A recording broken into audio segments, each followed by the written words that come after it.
Hello, I'm Chuck Phillip, and welcome to another edition of Southern Home Talk.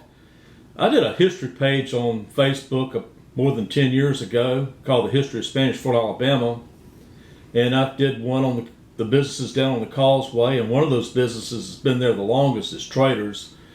It was actually a bait and tackle shop back in the 50s before it became what it became, which is Trader George's.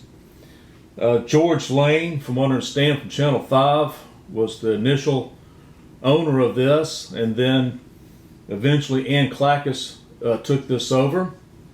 It was located pretty close to where Felix's is now. That used to be called Pier 4, and it was made of a standard old Quonset hut. They made these things by the thousands during World War II, and they actually became surplus, and you could move them around. I mean, they were kind of portable. You could lift them up, put them on barges, and move them.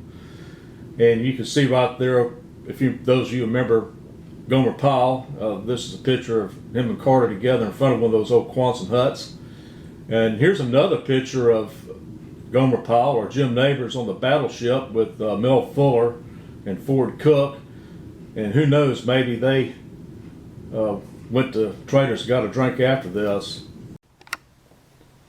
Okay, check out this picture looking at it from the side. This is actually looking east, and you'll notice that there's a slab right before that, and you'll see that in the next photograph when I get to it.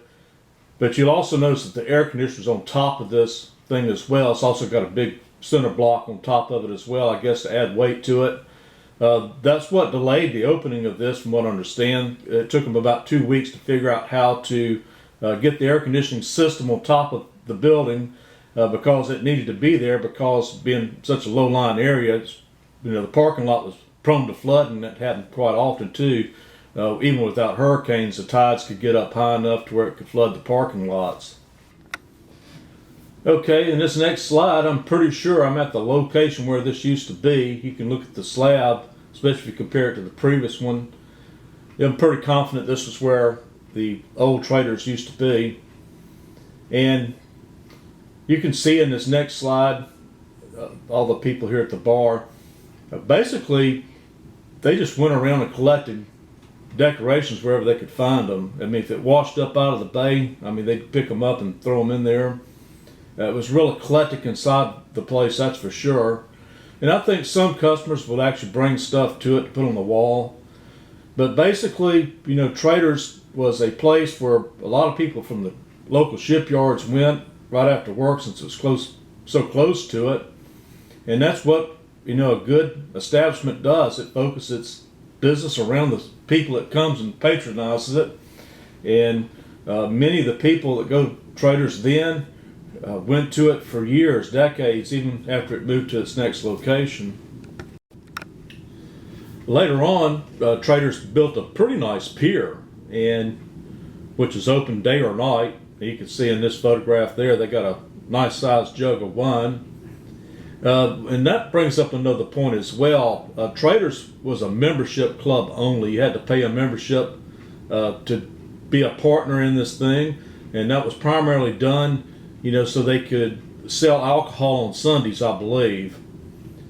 But you can see in this next photograph, this is a daytime photograph of the pier. And I remember going out there on that pier quite often. And I also remember how clear the water was too at the end of it. And, boating most of my life, all the way up until the 80s, it's kind of amazing this water doesn't have that same clarity anymore like it did back then. Now, this is a picture of my aunt. She used to take me there quite often, and I knew Ann Clackus pretty well. In fact, when I was doing the history page, you can see, my aunt made a comment there on Facebook about me putting that up there. That's actually a good photograph of her. In this next picture, you can see Ann Clackus standing behind her, and she would also, Ann Clackus would also make me Shirley Temples. That's why I really thought that was the coolest drink that a kid could get anywhere. And so I certainly enjoyed those anytime I went. That was the first thing I asked for when I walked in the door. Well, you remember the old show Cheers used to come on back in the 80s? That kind of sort of reminds me of Traders to a large degree. You want to go where everybody knows your name, and that's certainly what Traders was. Pretty much everybody knew each other's name in there because it was a membership club only. I think the membership fee was around $10 a year. And so since you had regular clientele going there, the staff knew their customers and vice versa, and developed a relationship as a result, a relationship that lasted decades with many people. And so you can see they would have luau's here and do the limbo dancing. Had Halloween parties like you see here doing the line dance up there in costume. And so it was just a fun place to be, and that's what made it fun, is both the staff having good, competent staff and also having great customers. Two working together made it just a really fun place to be. Now, Barbara Thompson, so we know now it's Barbara Thompson. She was Barbara Boomer back then. She worked as a waitress with Ann, and Ann Clackus died in the 70s. She died at a relatively young age, and so she took over Traders after that. Well, basically what happened was Hurricane Frederick came along in 79 and just simply washed the Quonset hut away, and it also washed the old bluegill away too. And so around 1981, that's when they built the new Traders there at its current location, because both places were gone, both the bluegill and the old Quonset hut.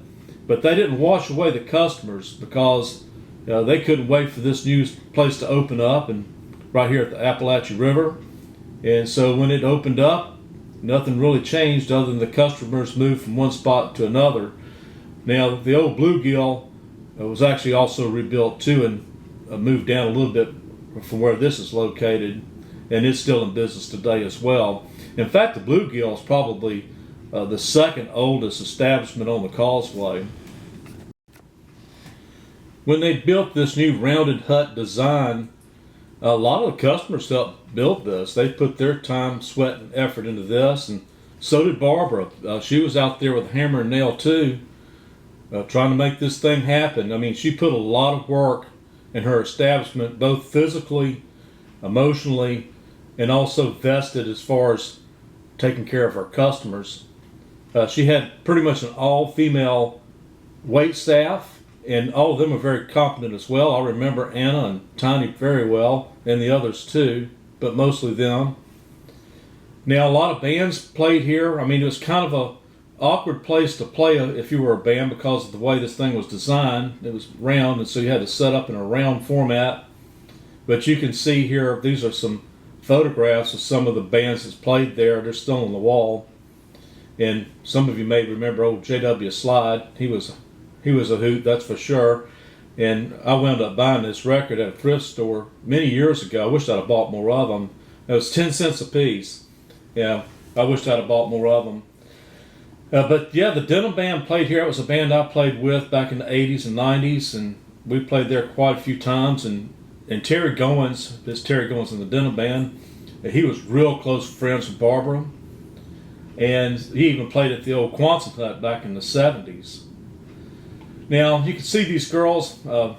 This is the wait staff there. This is a lingerie party that was held at Traders. There was also another one held in Orange Beach that I went to back around the same year, around 1986. And I believe this was done for a charity. And just know that Barbara was a very charitable person. She wasn't open about it, but she was very charitable. And she was just a very good person, and a very approachable and a fun person to be around. Barbara Thompson passed away on August 29th of 2022. But on October the 9th, we had a celebration of life service there at Traders. Ironically, she was born on October the 10th of 1938. And so a lot of people showed up for this event. And there's a lot of people there that I hadn't seen in many, many years that I was glad to see. And there was a chance I wasn't going to be able to make it because I had to be at another function later that afternoon. But thankfully they had this early enough to where I could make it.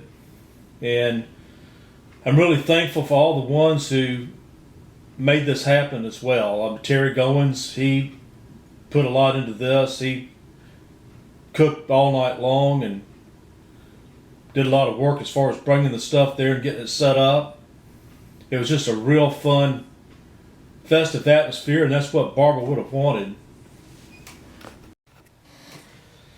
As we were having her celebration of life event there at Trader's, they had the photo albums out. They're really thick too, and they go all the way back to the 1950s. And I had gotten with Barbara with these over a decade ago when I was doing my history page on History of Spanish Fort Alabama, which is on Facebook. And I was glad to see that they had these books there, so I made my way over there and got between these two groups. So there was actually a lady on my left side and a group of girls on the right. And I would stand in between them, and as they flipped through the pages, I would take pictures of the ones I thought would be interesting to the story. Well, the lady to the left, she asked me, says, what my connection to Traders was, and I told her, well, I go back all the way to the 60s when Ann had it. And of course, I was a kid back then. I said my aunt used to take me there, and Ann Clackus would make me these Shirley Temples. And she asked me, says, well, what was your aunt's name? I says, Alice Lobenthal. And she about fell out of the chair. And I said, don't say anything. I says, you're Sylvia. Says, you're right, I'm Sylvia. And it says, you're Chuck. I says, I am. And it was just a real shocking moment for both of us, as you can tell. But Sylvia used to rent a house on Monterey Street to them back in the 60s. She rented to them about 9 years. My aunt and some other girls both shared this same apartment. It was basically a house that they turned into an apartment. And Sylvia was part of their group as well. She hung out with them and had a good time. And I remember her too. And I remember the really cool, groovy dresses she wore back then. And of course, we talked about that as well. She told me she was a seamstress. And I got her phone number, and we've talked several times since then. And there was a time I wasn't planning on really going down there. I really didn't have time to do it. But sometimes I think things just happen out of fate. Well, the torch has been passed. It's got new owners now.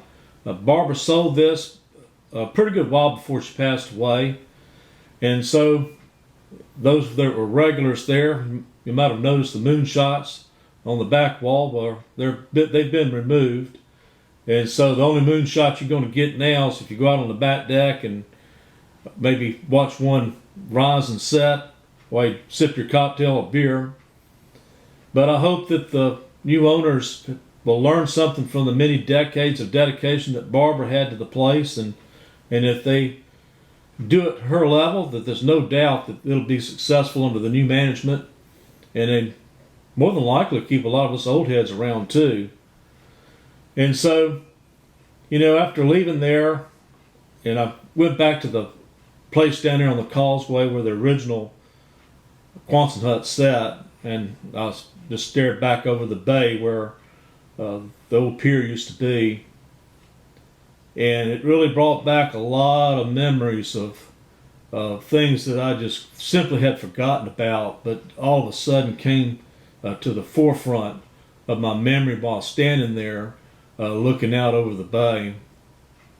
And so that just goes to show you that certain establishments can really have an effect, a lifelong effect on the people it serves. Let that be a lesson for everybody to learn, regardless of what kind of establishment that you run. If you put people first, generally your business is going to be successful. I hope you've enjoyed watching this episode. It took me more time to get this together than I thought it would, and it's longer than I wanted it to be as well. But I felt like I needed to put all this in here, because it tells more of a complete story. And also subscribe to this channel by hitting the subscribe button and notification bell for you to be notified when I do the next video. Because I've got some really good ones coming up that I think you're going to like. And And I hope you've enjoyed this one as well. And please put down in the comments down below your experiences. I'd like to read them. And thank you for taking the time to watch this too, guys. Take care.